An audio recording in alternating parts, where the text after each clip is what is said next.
Do you want to improve your pull-up strength? This one exercise will drastically improve your pull-up game, increasing your rep count and making it possible to work on harder exercises safely.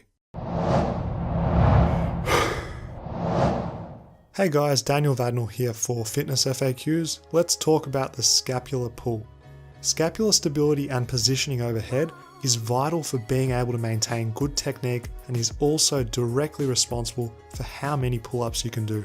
The scap pull will teach your body how to correctly position your shoulder blades in preparation for overhead pulling movements. By training this movement, you will have no issues being able to draw your shoulders down and back, making full use of your lats and mid-back muscles when you're doing your pulling. The technique is quite simple, but I must stress the importance of being strict with your form. Elbow positioning. Your elbows must be kept completely straight. This way we can preferentially focus on the action of the shoulder blades. I want you to start in a relaxed hang before each rep to allow the scapular pull to be completed through a full range of motion. Having our shoulder blades work through a full range of motion is exactly what we need to be prepared for in our training. I now want you to pinch your shoulder blades together as hard as possible. Picture that there's a coin between your mid-back and I want you to squeeze it as tight as possible. This action will heavily stress your mid-traps and rhomboids, and these are very important scapular retractors.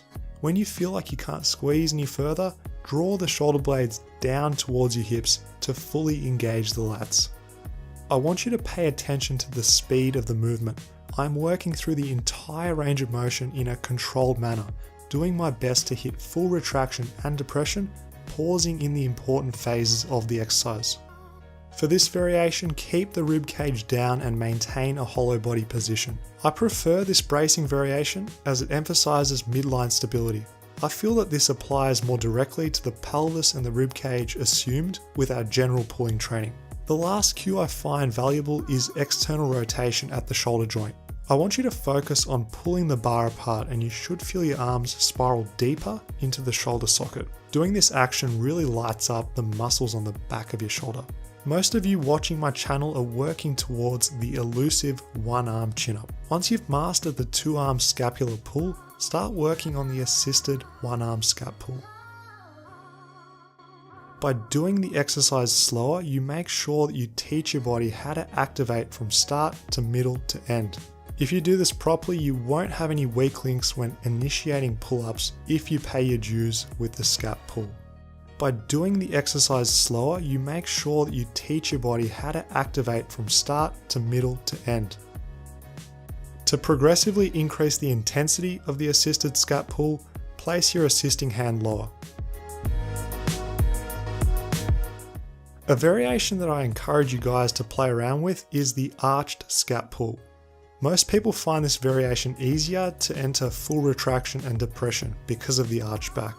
My recommendation, use both this and the hollow body scap pull.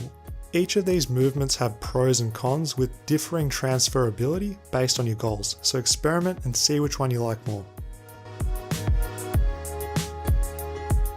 When addressing weak links in our kinetic chain, the body will do everything it can to compensate and make things easier.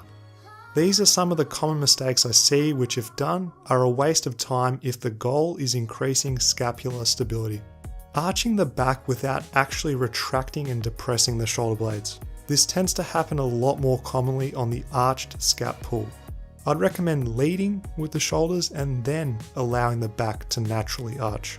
If you focus on the arch, you'll be tempted to compensate with more arching and forgetting to focus on the scapular movement.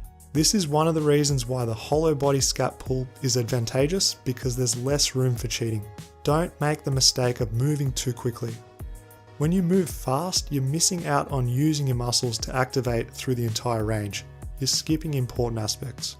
If you do this, it results in having poor control, lower rep numbers, and frustration with progressing your pull-up goals.